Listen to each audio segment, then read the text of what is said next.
berbahaya dalam dunia. Apakah penyakit hati yang sangat berbahaya yang kesannya itu boleh merebak ke mana sahaja? Kalau dari segi fizikal itu kita macam kanser lah. Boleh pergi mana-mana penyakit tu, menjalar ke mana-mana sekalipun. Walaupun dah buat kemo, tuan-tuan pemerhati Allah, pun kadang-kadang masih tak mati lagi sel kanser tersebut. Apa yang dimakan, maka akan dimakan oleh kanser tersebut. Apa yang diminum ataupun darahnya itu pula akan dimakan oleh sel kanser juga. Sebahaya itulah juga penyakit hati, tuan-tuan yang rahmati Allah Subhanahu Wa Taala. Cuma, apakah penyakit hati paling bahaya? Kita dah cerita banyak dah tuan-tuan. Hari ni kita nak ambil satu puncak, satu asas perkara yang paling menyebabkan semua yang sebelum ni kita cerita, rupanya punca dia satu. Iaitulah apa tuan-tuan? Adakah cinta dunia? Adakah dengki dan sebagainya? Maka kata ulama, penyakit paling berbahaya adalah ragu kepada Allah Subhanahu Wa Taala. Itulah ibu daripada segala penyakit hati. Penyakit hati. Dengki kita, cinta dunia kita, dendam kita, susah nak memaafkan, risau, khawatir yang berlebihan, putus asa, putus cinta sampai nak bunuh diri. Tuan-tuan, semua itu lahir daripada ataupun gara-gara dia ragu dengan Allah Subhanahu Wa Taala. Sehingga Allah sebut dalam surah Al-Baqarah tadi, fi qulubihim marad, iaitulah dalam hati mereka itu ada penyakit satu sahaja. Allah tak sebut tuan-tuan, fi qulubihim amradun. Dalam hati mereka itu ada banyak sangat sakit, tak tuan-tuan? Maka kata ulama, fi qulubihim maradun. Dalam hati mereka, iaitulah hati yang banyak itu. Dalam sebuah pandangan tafsir sebut, maradun itu apa yang ada dalam hati mereka tuan-tuan? Padahal hatinya banyak. Fi qulubihim, mereka itu ramai sangat. Maradun, tapi penyakitnya sama, iaitulah kata ulama asyak ataupun raibun. Iaitulah ragu-ragu kepada Allah Subhanahu Wa Taala. Padahal pada awal surah Al-Baqarah, Allah dah ingatkan kita banyak kali dah. Kita baca tiap-tiap hari tuan-tuan. Alif Lam Mim, tiap-tiap hari Khamis kita baca. Zalikal kitabu la raiba fi. Baca tiap-tiap hari. Kata Allah dalam awal surah Baqarah, tidak ada keraguan padanya. Zalikal kitabu la raiba fi. Kitab ni tak ada keraguan pun. Bahkan halaman berikutnya dalam surah Al-Baqarah, Allah tegaskan pula pada kita, wa in kuntum fi raibim mimma nazzalna ala abdina fa'tu bi suratin min mislih wad'u syuhada'akum min dunillahi in kuntum shadiqin. Kalaulah kalian itu masih ragu-ragu dengan Allah. Jadi dalam ayat tersebut tuan-tuan yang dirahmati Allah, awal-awal Al-Quran lagi, awal-awal kita baca Quran lagi, awal-awal Allah bercakap dengan kita lagi, Allah dah mention satu bab, iaitulah bab keraguan. Bahkan halaman berikut pun Allah cerita bab ragu lagi. Kemudian halaman berikutnya lebih kurang 2-3 helai selepas itu, kemudian Allah sebut lagi, mention kat tengah-tengah Al-Quran itu, fi qulubihim maradun fazadahumullahu maradun. Maka kata ulama, itu adalah satu penyakit yang Allah sebut banyak kali supaya kita kena kesan awal-awal perkara ni. Sehingga ketika mana orang ragu kepada Allah, dia mula akan banyak modus operandi dia. Banyak rancangan-rancangannya. Kalau rancangan ni dalam bahasa Arab, Allah apa dia? Allah kata apa? Yukhadi'unallaha walladhina amanu. Ayat selepas daripada itu. Yukhadi'unallaha walladhina amanu wa ma yakhda'una illa anfusahum wa ma yash'urun. Mereka ini kata Allah Subhanahu Wa Taala yang hatinya itu mula ragu-ragu kepada Allah Subhanahu Wa Taala. Mereka ini akan guna berbagai jenis operandi, perancangan-perancangan untuk kelabukan Allah. Bahkan bukan Allah saja, malah dia cuba juga menipu orang beriman. Padahal kata Allah, mereka itu hanya bohong diri dia sendiri sahaja. Buat satu berhala, lalas bohong diri sendiri. Buat satu sihir, lalas bohong diri sendiri. Yang mana penyakitnya itu, tuan-tuan dan rahmati Allah SWT, apa yang berlaku itu semuanya adalah kerana ragu kepada Allah Subhanahu Wa Taala. Ragu tentang apa tuan-tuan? Ragu tentang kebesaran Allah Subhanahu Wa Taala. Allah Maha Kuasa. Maka dia jadi orang yang khawatir. Khawatir muncul sebab dia tak yakin kepada Allah berkuasa untuk buat apa sahaja. Macam kisah perang Uhud. Nabi SAW selepas daripada Khalid Al-Walid pusing semula pergi Uhud, serang orang Islam balik, 70 orang syahid waktu itu tuan-tuan. Nabi pula kena baling batu daripada atas bukit Uhud tu. Ada seorang siapa namanya, baling batu daripada bukit Uhud itu tuan-tuan rahmati Allah, baling terkena kepada Nabi SAW. Nabi jatuh bertergolek sehingga masuk ke dalam satu hufratun, dalam satu lubang, dan patah gigi Nabi SAW, taring belah kanan. Jatuh patah tuan-tuan. Habis patah, orang kafir duk cerita pasal Nabi dah wafat, semua balik. Akhirnya apa Nabi SAW buat tuan-tuan yang rahmati Allah SWT? Adakah Nabi SAW ragu dengan apa yang dijanjikan oleh Allah? Tidak tuan-tuan. Akhirnya apa Nabi buat SAW? Dalam keadaan sahabat ada yang patah tangan, ada yang terbunuh sampai 70 orang, ada yang terbalut kepalanya, sehingga Nabi SAW ketika itu dibalut kepalanya dalam keadaan darah tu tak boleh berhenti. Sayyidatina Aisyah datang, tuan-tuan rahmati Allah Taala, tampalkan abu pokok tamar itu dibakar, dia ambil abunya ditampal kat kepala Nabi SAW yang luka ketika itu, ditampalkan abu tersebut sehingga berhentilah darah. Dalam keadaan begitu tuan-tuan, esoknya Nabi SAW pergi satu tempat yang namanya Hufratul Asad. Pergi tuan-tuan ke sana dengan sahabat-sahabat yang berbaki entah berapa orang itu, patah tangan, patah kaki, ada berbalut yang tangannya tengah terikat begitu. Pergi kerana nak sambut ataupun nak sahut janji Allah. Yakinnya Nabi, yakinnya dan ajar Nabi ajar pada sahabat-sahabat untuk yakin kepada Allah. Akhirnya mereka pergi. Pergi satu hufrah. Rupanya Nabi nak menghalang orang kafir ini, musyrik ketika itu, untuk orang Mekah ketika itu untuk serang Madinah sekali lagi. Yang akhirnya dia dah tahu dah Nabi dah seolah-olah wafat sebegitu, mereka nak serang lagi sekali dengan serangan yang lebih besar, maka dikumpulkan tentera ketika itu. Akhirnya Nabi SAW datang hanya dengan tanpa senjata, bawa orang yang patah tangan, patah kaki, cuma buat apa tuan-tuan? Dihidupkan unggun-unggun api yang banyak. Tapi dalam keadaan unggun api yang banyak itu, orang kafir tengok banyaknya api, banyaknya tentera Islam, mereka dah mula gerun, tapi masih tidak percaya. Masih tak percayalah, ini taktik. Dia orang boleh baca dah, ni taktik Muhammad ni. Mesti tak ada dah orang-orang tentera dia. Maka tiba-tiba dalam keadaan dibakar-bakar unggun api begitu tuan-tuan, ada seorang kafir musyrik yang lalu di tempat unggun api. Nampak tuan-tuan, Allah nak takdirkan begitu. Kita fikir tuan-tuan, orang kafir lalu confirm bocor. Akhirnya bila kafir itu lalu, dia jalan saja tak kacau Nabi SAW sampai di tempat tentera kafir musyrik di Mekah itu, tuan-tuan yang dimurti Allah Subhanahu Wa Taala, akhirnya ditakdirkan oleh Allah Subhanahu Wa Taala janji Allah itu betul. Kerana orang Islam tu yakin sangat, akhirnya orang kafir ni cakap apa? Kau janganlah ganggu Muhammad dah. Kau tengok api unggun tu, setiap unggun api itu, begitulah riwayatnya, setiap unggun api itu beratus-ratus tentera yang menunggu setiap unggun api. Kau tengok berapa banyak unggun api, sudah barang tentu kau tak mampu dah nak kalahkan orang Islam dah. Baliklah semua. Maka orang kafir takut, dia balik semula ke Mekah. Maka Nabi SAW akhirnya menang macam itulah. Menang moral dia panggil. Menang sekadar naikkan unggun api dan Allah bantu dengan orang kafir musyrik. Bukan orang lain tuan-tuan, bukan orang Islam. Kerana apa? Kerana kita yakin. Kalaulah kita yakin, ketika mana kita ada masalah, kita cuma perlu katakan hasbunallahu wa ni'mal wakil. Cukuplah Allah ada. Kalau dia yakin ketika mana dia himpit masalah, maka dia cuma perlu melegakan perasaannya itu dengan perkataan la haula wala quwata illa billah. Maka akan selesailah semua masalah dalam dirinya. Walaupun mungkin masalah itu belum selesai, tapi dalam hatinya dah selesai, dan ini adalah tanda awal kebaikan daripada Allah Subhanahu Wa Taala, kata ulama. Jadi masalahnya adalah kita ni yakin tak dengan Allah. Masalahnya adalah bagaimana kita nak kekal jaga iman dan keyakinan kepada Allah Subhanahu Wa Taala. Macam kisah satu ulama bawa kan, ulama Yahudi.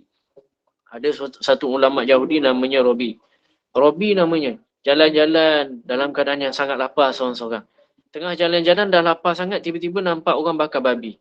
Babi lah, kita panggil babi tu khinzir. babi golek. Tuan-tuan, babi golek tuan-tuan, akhirnya dia tercium bau aromanya, dia jadi lapar sangat, dia datang juga kat orang tersebut. Katanya, atini hadha samak. Atini hadha samak. Kata ulama Yahudi tersebut. Yahudi ketika itu ada yang beragama Islam lah, maksudnya ahli kitab lah kan. Jadi masih berpegang dengan Islam lah. Beri saya ikan ini. Dia sebut ikan tuan-tuan. Orang-orang yang tengah makan khinzir golek tersebut, dia tengok atas bawah, ya Rabi ni pakai pakaian Yahudi, pakaian agama. Akhirnya mereka kata, kamu kan agama Yahudi. Orang Yahudi kan tak boleh makan babi gitu kan. Maka kata Robi, siapa yang kata macam tu? Siapa yang minta babi? Kan dia minta ikan, dia kata gitu. Tapi dia tunjuk arah khinzir itulah. Nah, cuma dia guna istilah ikan. Akhirnya mereka malah nak berdebat, mereka bagi juga nak makan. Dia bagi makan, dan kemudian dia makan makanan yang haram. Kemudian dia minum pula dengan minuman yang Allah haramkan untuk mereka, iaitulah arak. Akhirnya Robi pun minum sekali. Kemudian habis minum dan makan, dia teruskan perjalanan. Oleh sebab dia mabuk, tuan-tuan dan rahmati Allah, akhirnya dia hilang unta dia di tengah jalan. Dia jalan, entah ke mana unta dia, entah ke mana dia. Jadi sebab mabuk kan.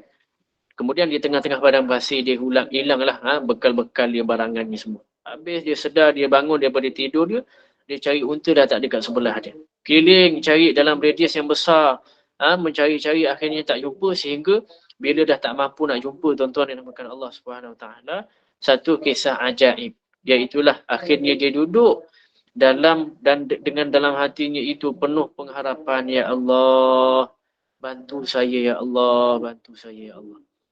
Tuan-tuan, Nabi SAW kemudian memberikan satu komentar tentang hadis ini.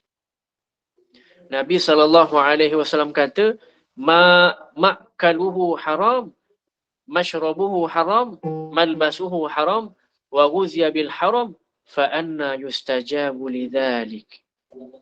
Artinya apa tuan-tuan? Dia ragu kepada Allah. Kata Nabi SAW, ma'kuluhu haram. Dia makan makanan yang haram. Mashrubuhu haram. Dia minum benda yang haram pula. Malbasuhu haram. Kemudian dia pakai dengan pakaian yang haram. Wa ghuziya bil haram. Semuanya jadi haram tuan-tuan. Fa anna yustajabu lidzalik. Macam mana Allah nak bantu dia ketika itu? Artinya apa tuan-tuan? Dia ragu kepada Allah. Tadi awal-awal masih dia lapar. Dia lapar dan ragu kepada Allah. Sehingga dia putus asa dan dia makan apa yang tak boleh dimakan. Ini yang jadi masalah kita dalam hidup. Tengok saja bila keluar satu ustaz-ustaz ulama-ulama ni tentang galakan untuk mencari kerja lain bagi yang bekerja di sektor yang ada jualan arak di kedai-kedai. Saya tak nak sebut kedai lah. Bahaya kan kat sini. Jadi ada kedai-kedai yang jual arak. Ulama ketika itu ada galakan untuk cari juga kerja lain walaupun dia tengah kerja kat situ. Apa yang jadi tuan? Tuan-tuan berrahmati Allah Subhanahu Wa Taala. Mereka ni jawab tuan-tuan. Waktu itu saya pun terlibatlah dalam galakan tersebut. Kalau jumpa dia orang ni, dia orang cakap apa tuan-tuan? Kalau kami tak kerja macam ni, kami nak bagi apa kat anak bini kami makan? Sedangkan galakan itu adalah untuk mencari kerja, bukan galakan untuk berhenti kerja tuan-tuan. Ini penyakitnya. Bukan pekerjaannya tapi kepercayaannya kepada Allah Subhanahu Wa Taala. Tak mungkin sama sekali. Nol, mustahil untuk seseorang yang tinggalkan sesuatu kerana Allah, maka Allah akan telantarkan dia. Itu tak mungkin sama sekali. Bukankah Allah dah tunjuk bukti pada kita, siapa pun yang tinggalkan sesuatu kerana Allah, pasti Allah akan ganti dengan yang lebih baik. Tengok Nabi Musa AS tinggalkan Mesir kerana perintah Allah. Akhirnya Allah ganti dengan Palestin. Tengok Nabi Ibrahim AS tinggalkan negeri Iraq. Akhirnya Allah gantikan dua negeri pula, Palestin dan Mekah. Nabi SAW tinggalkan Mekah kerana Allah. Akhirnya Allah gantikan dengan keluarga yang sikapnya lebih menyantuni di Madinah. Tak mungkin orang yang berhijrah kerana Allah terus dibiarkan Allah jadi susah hidup dia. Tuan-tuan, kalau ada niat nak berhijrah, latih diri untuk yakin pada Allah tu. Tak mungkin orang yang berhijrah kerana Allah terus dibiarkan Allah jadi susah. Mustahil dan tak mungkin. Cuma masalahnya ketika dia meninggalkan sesuatu maksiat itu, kadang Allah tuntun jalannya itu dengan ujian-ujian yang kecil. untuk tengok dan lihat dia ni betul-betul yakin dan nak melangkah pada Allah ke tidak. Dan ujian itulah yang menyebabkan ramai pula orang yang kembali patah balik seperti mana Bani Israel. Yang duk mengeluh, terus cakap kalau macam ni baik aku balik semula ke Mesir. Baik aku balik duduk dengan Firaun daripada duduk dengan Nabi Musa alaihi salam.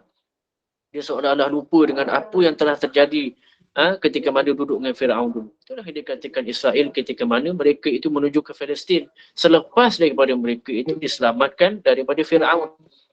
Tuan-tuan yang dimulakan Allah Subhanahu Wa Taala. Kenapa tuan-tuan?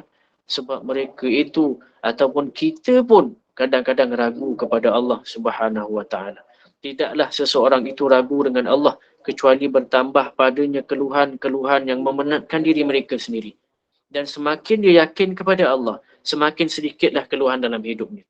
Jadi masalah paling besar adalah terutama dalam hati adalah masalah ragu kepada Allah Subhanahu Wa Taala. Tuan-tuan yang dimuliakan Allah Subhanahu Wa Taala.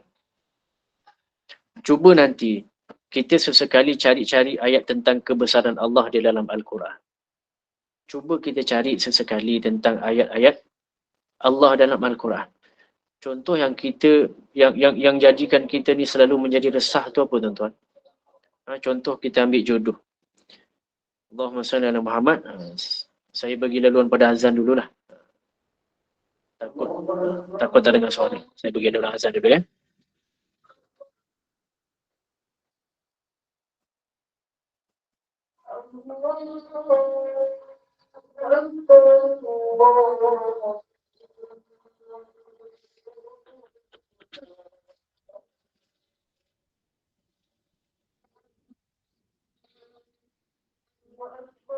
Allahu Akbar.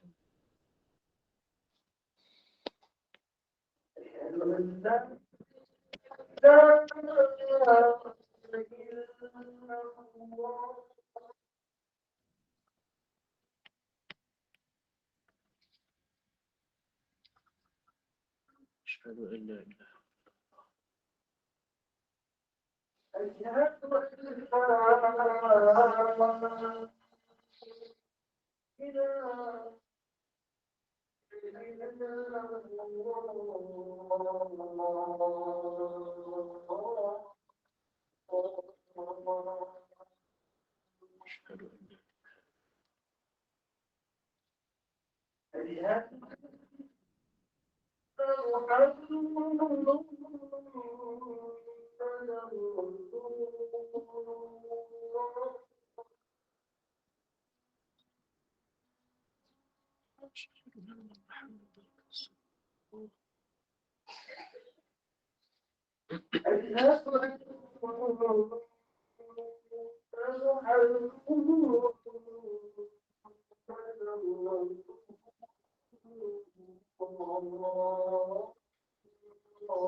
haula.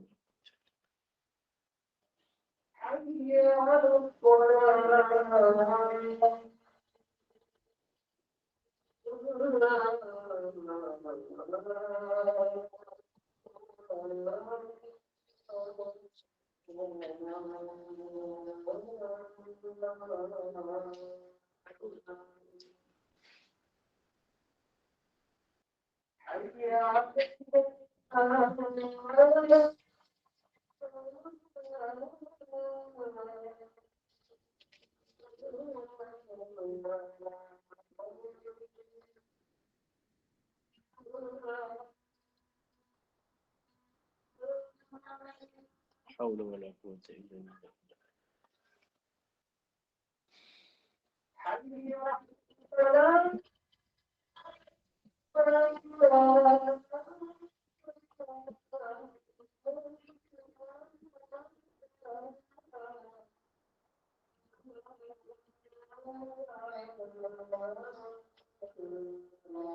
La haula wala quwwata illa billah.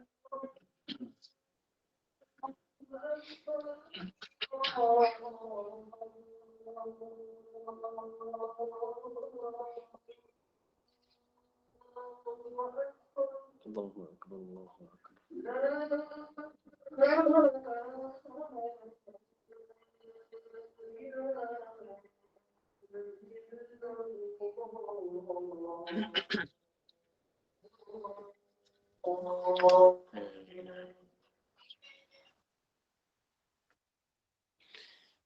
Tuan-tuan yang dirahmati Allah Subhanahu Wa Taala, cuba sesekali kita cari ayat Al-Quran tentang kebesaran Allah Subhanahu Wa Taala.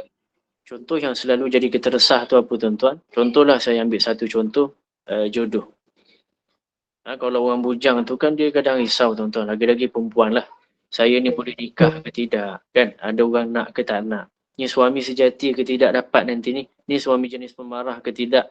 Kalaulah tuan-tuan yang mati Allah Subhanahu Wa Taala, kalaulah kita itu sedang tenggelam dalam suatu masalah, jalan keluar pertama yang perlu kita cari adalah dengan mencari Allah. Cuba tanya Allah, cuba cari ayat Allah. Macam mana nak ubat rasa resah yang duduk lalu dalam hati kita ni tuan-tuan. Kita ada masalah dengan nafsu kita tuan-tuan. Ada orang yang kita panggil nafsu kuda. Memang ada dalam hadis disebut. Cari ayat tentang perkara tersebut tuan-tuan. Contoh jodoh tuan-tuan, surah An-Nur ayat 32. Ulama sebut banyak. Surah An-Nur ayat 32. Iyakunu fuqara'a yughnihimullahu min fadli wallahu wasi'un alim. Ni kata ulama booster bagi orang bujang fisabilillah lah. Ada Allahumma salli ada calon tapi tak boleh nak kahwin. Maka kata Allah Subhanahu Wa Taala, nikahkanlah orang yang masih sendiri antara kalian. Baik yang merdeka ataupun hamba, kalaulah mereka itu fuqara sekalipun. Apa erti fuqara tu? Tuan-tuan rahmat Allah SWT. Miskin sangat. Yughnihimullah, maka dengan kemiskinan itu bila dia kahwin, Allah sendiri yang akan mencukupkan dengan kurniaannya dan Allah lagi maha luas, lagi maha mengetahui. Tuan-tuan, ni satu booster. Dia kalau datang rumah mak bertua nak meminang, framekan tuan-tuan ayat ni.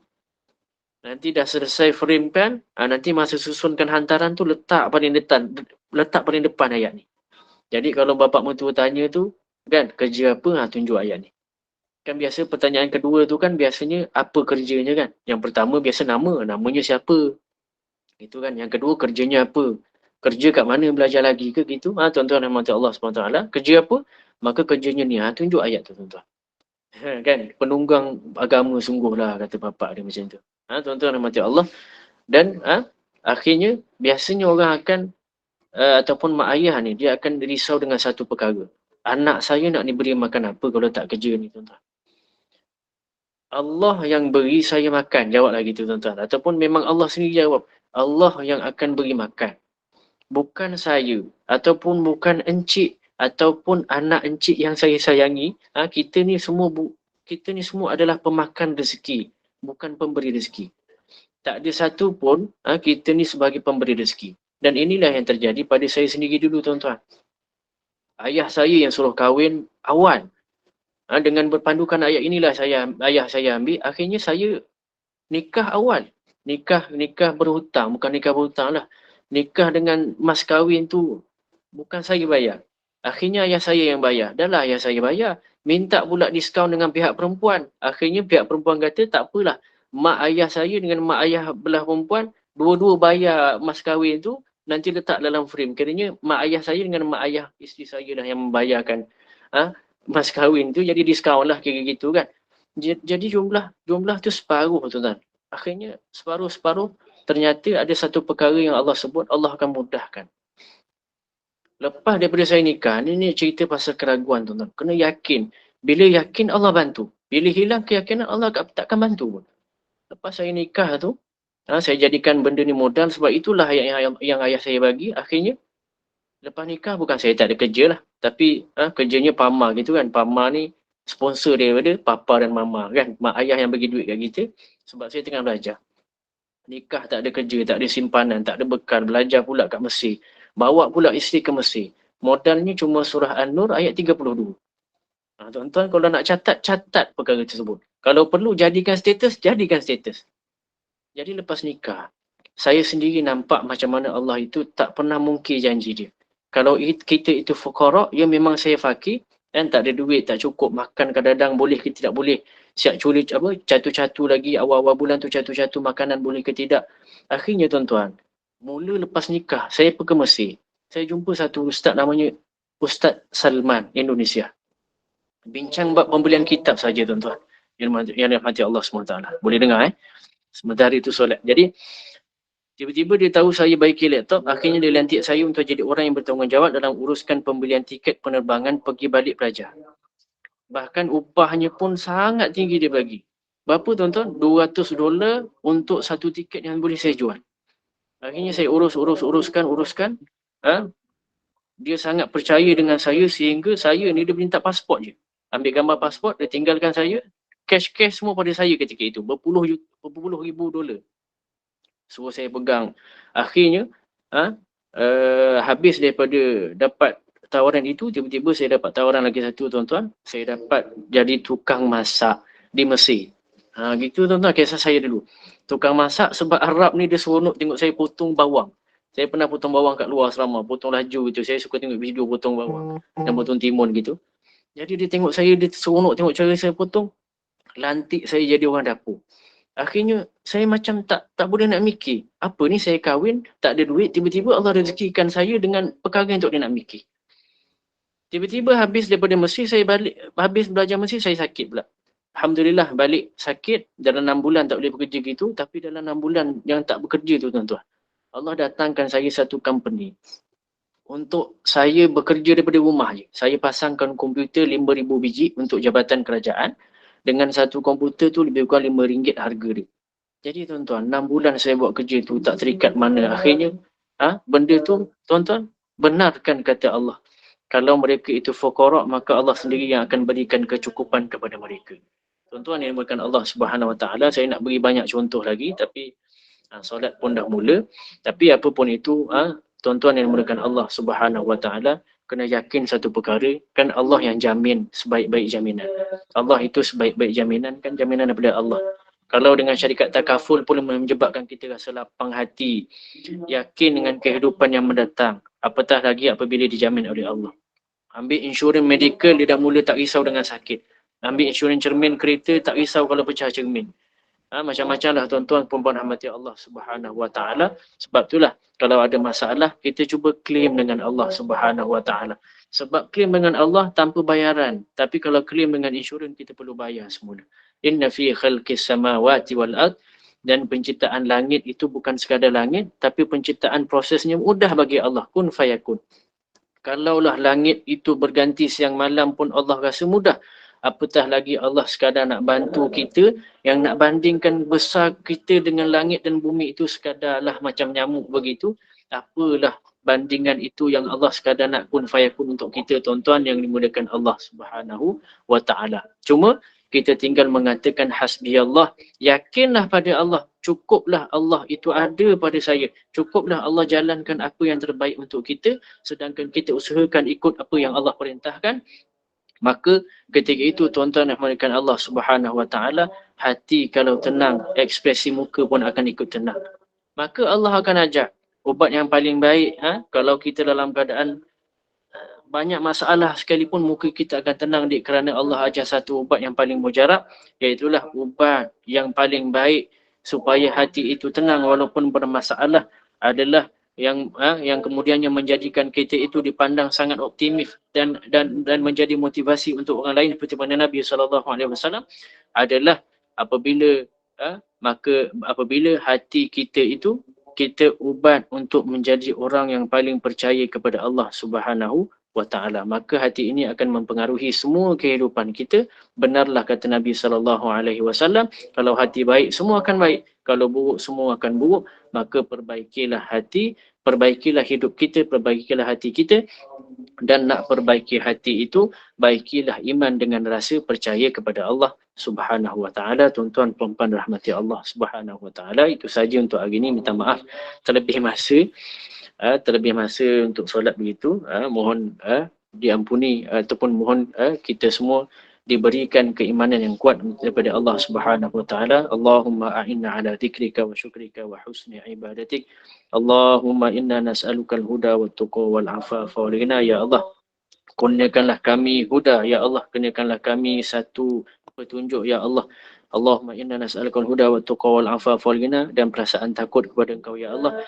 Dan kemudian kayakanlah kami dengan hati yang percaya kepada Engkau, ya Allah. Ya Allah, ampunkanlah dosa kami, ya Allah. Jauhkanlah kami daripada perkara-perkara ataupun keinginan hati untuk kembali kepada perkara maksiat, ya Allah. Wa sallallahu ala Muhammad wa alihi wasallam. Alhamdulillahirabbil alamin. Taqabbalallahu minna wa minkum. Terima kasih jazakallahu khairan al-fadhil Ustaz Muhammad Nazim atas perkongsian ilmu dan juga kesudian memimpin bacaan surah As-Sajdah dan juga soal Mu'min dan juga perkongsian ilmu jadikan inspirasi buat kita semua dalam menjalani kehidupan kita sehari-hari. Dan sebagaimana firman Allah SWT, dan ada pun orang yang ada penyakit dalam hati mereka, maka surah ini menambahkan lagi kekotoran yang ada pada mereka dan mereka mati ketika mereka dalam keadaan kafir. Surah At-Taubah ayat 125. Dan sama-samalah kita mengambil iktibar apa yang berlaku dan muhasabah diri. Dan ucapkan terima kasih kepada para jemaah yang sudi luangkan masa ke akhir majlis ilmu ini, dan teruskanlah lagi dalam majlis ilmu ini, tetap berada, jangan ke mana-mana. Kita ada lagi sesi tadabbur bersama Ustaz Muhammad Nazri, dan iaitu sesi tadabbur surah Ad-Dukhan. Dan Ustaz, kita tangguhkan dulu majlis kita dan kafaratul majlis dan soal Asr. Silakan Ustaz. Baik, kita tangguh dulu dengan tasbih kifaratul suratul Asr. Terima kasih, minta maaf terlebih dahulu. Subhanallah wa bihamdihi wa bihamdika. Sallallahu alaihi Muhammad. Terima kasih semua. Saya minta diri dulu. Assalamualaikum warahmatullahi wabarakatuh. Waalaikumsalam. Terima kasih Ustaz. Assalamualaikum.